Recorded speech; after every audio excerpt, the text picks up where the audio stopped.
خويندو تاسو په خپلو کورو کې له خاوندانو سره جنګ او جګړې مه کوئ. زه تاسو ته دا خواست کوم چې تاسو په خپلو کورو کې له خپلو خاوندانو سره په وړو وړو خبرو باندې جنګ او جګړې مه کوئ.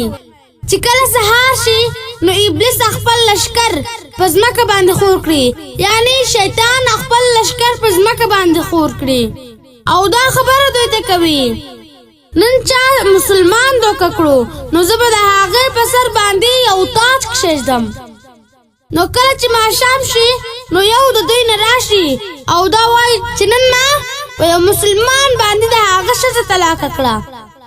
د حضرت ابو موسی رضی الله تعالی عنہ روایت دی چې رسول الله صلی الله علیه وسلم وفرمایل چې کله سهار شي نو ابلیس خپل لشکر په ځمکه باندې خور کړي، یعنی شیطان خپل لشکر په ځمکه باندې خور کړي او دا خبره دوی ته کوي نن چا مسلمان دوکه کړو نو زه به د هغې په سر باندې یو تاج کښېږدم.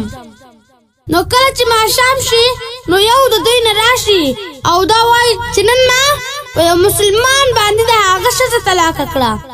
نو ابلیس وایي یعنی شیطان ورته وایي چې زه دا خو به له بل چا سره نکاح وکړي، دا ښځه خو به بیا له بل سړي سره نکاح وکړي، بیا به بل راشي دا خبره به کوي چې نن ما د یو مسلمان مور او پلار خفه کړل.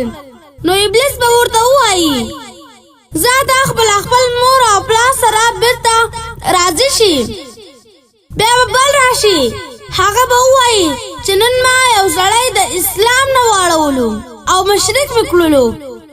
ابلیس به وایي چې ته یعنی تا شکار وکړو، بیا به بل راشي هغه به وایي چې نن ما یو مسلمان په لاس یو بل مسلمان قتل کړو. نو ابلیس به وایي چې تا یعنی تا شکار وکړو.